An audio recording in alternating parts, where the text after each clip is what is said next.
Apakah Anda berani menyampaikan kisah-kisah hantu dari Indonesia? Di video ini, kami akan mengungkap kisah-kisah yang selama ini diwariskan secara turun-temurun. 5 hantu yang jadi bagian dari cerita rakyat Indonesia. Cerita hantu merupakan salah satu produk cerita rakyat atau folklore. Cerita-cerita ini biasanya diwariskan secara turun-temurun. Seperti cerita hantu Maria atau Arya si Manis Ancol yang menjadi penunggu kawasan Ancol sejak dahulu kala. Hingga cerita hantu kuntilanak, hantu dari Pontianak yang dikenal luas oleh masyarakat Indonesia. Berikut beberapa cerita hantu di Indonesia yang diakini berasal dari cerita rakyat. 1. Kuntilanak.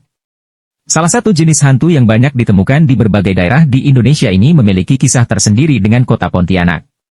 Konon, pendirian ibu kota Kalimantan Barat tersebut tak lepas dari hantu yang kerap digambarkan sebagai sosok wanita berambut panjang dan mengerikan ini. Menurut buku asal-usul kota-kota di Indonesia Tempo Doloe yang ditulis Zainuddin HM, hantu kuntilanak disebut selalu mengganggu Sultan Syarif Abdurrahman Al-Qadri. Ia adalah sultan pertama kerajaan Pontianak. Alkisah, Sultan Syarif saat menyusuri sungai Kapuas kerap diganggu kuntilanak.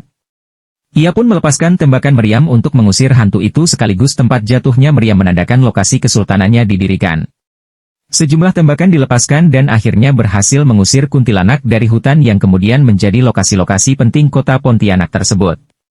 Versi lainnya dari cerita hantu ini adalah bahwa di daerah yang kini menjadi Pontianak, dulu banyak dihuni oleh hantu kuntilanak. Warga lokal sering menyebutnya dengan nama hantu Pontianak.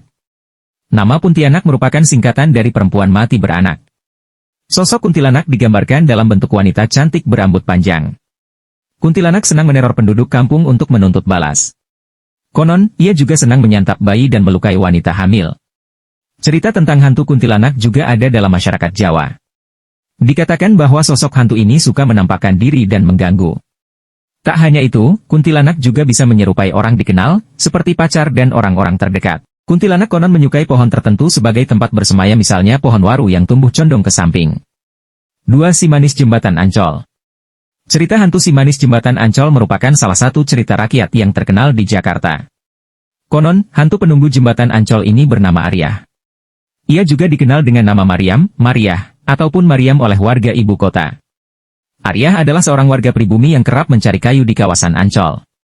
Pada masa sekitar 1860, kawasan Ancol di pesisir Jakarta Utara itu masih banyak terdapat rawa, hutan dan semak belukar. Di tempat ini juga berdiri bangunan vila-vila tempat berwisata orang Belanda. Suatu hari ketika sedang mencari kayu bakar, Arya didatangi oleh 2 preman yang hendak memperkosanya. Arya meninggal akibat sabetan golok dari preman tersebut saat berusaha melepaskan diri. Preman itu kemudian membuang jenazah Arya ke laut. Konon, arwah Arya atau Mariam tidak tenang. Beberapa orang mengatakan bahwa mereka kerap melihat arwah Arya berdiri di jembatan Ancol. Kisah itu lalu diceritakan secara turun-temurun sampai sekarang. 3. Leak. Dalam mitologi Bali, Leak adalah penyihir jahat. Masyarakat Bali percaya Leak hanya bisa dilihat di malam hari oleh dukun dengan kemampuan tertentu. Konon saat siang hari, Leak berubah menjadi manusia biasa. Saat malam hari ia berada di kuburan untuk mencari organ-organ dalam tubuh manusia yang digunakan membuat ramuan sihir. Ramuan sihir itu digunakan untuk mengubah bentuk Leak menjadi seekor harimau, kera, babi atau menjadi rangda, sosok mitologi Bali. Bila perlu, Leak juga akan mengambil organ dalam orang hidup. 4. Wewe Gombel. Wewe Gombel adalah sebuah cerita hantu yang populer dalam tradisi Jawa. Ia adalah hantu yang suka menculik anak-anak, tapi tidak melukainya. Konon, anak yang diculik biasanya anak-anak yang ditelantarkan dan diabaikan oleh orang tuanya. Wewe Gombel akan mengembalikan anaknya jika orang tua dan warga berkeliling dan membunyikan bunyi-bunyian dari peralatan dapur. Alkisah, Wewe Gombel adalah roh seorang perempuan yang meninggal bunuh diri lantaran dikejar warga karena membunuh suaminya. Ia tega menghabisi suaminya karena berselingkuh dengan wanita lain. Sang suami selingkuh karena istrinya itu tidak bisa memberikan keturunan. Sebelum meninggal, perempuan itu gila dan hidup menggelandang. Versi lainnya menyebut, Wewe Gombel berasal dari bukit daerah Gombel di sekitar Semarang. Di sana, konon merupakan tempat pembantaian era kolonial sehingga menjadi angker. 5. Kuyang. Cerita tentang hantu kuyang sangat populer di Pulau Kalimantan. Hantu ini berwujud wanita.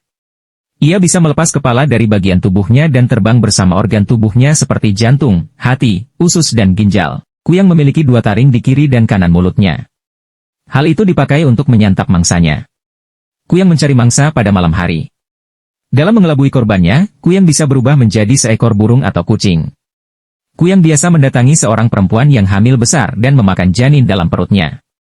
Selain di Kalimantan, makhluk ini juga dikenal oleh orang Sumatera yang disebut dengan palasik. Sekian cerita-cerita misteri dari Indonesia yang telah kami bagikan. Jangan lupa tinggalkan komentar, like, dan berlangganan untuk konten lebih menarik di masa mendatang. Selamat malam, semoga mimpi indah, atau mungkin horor.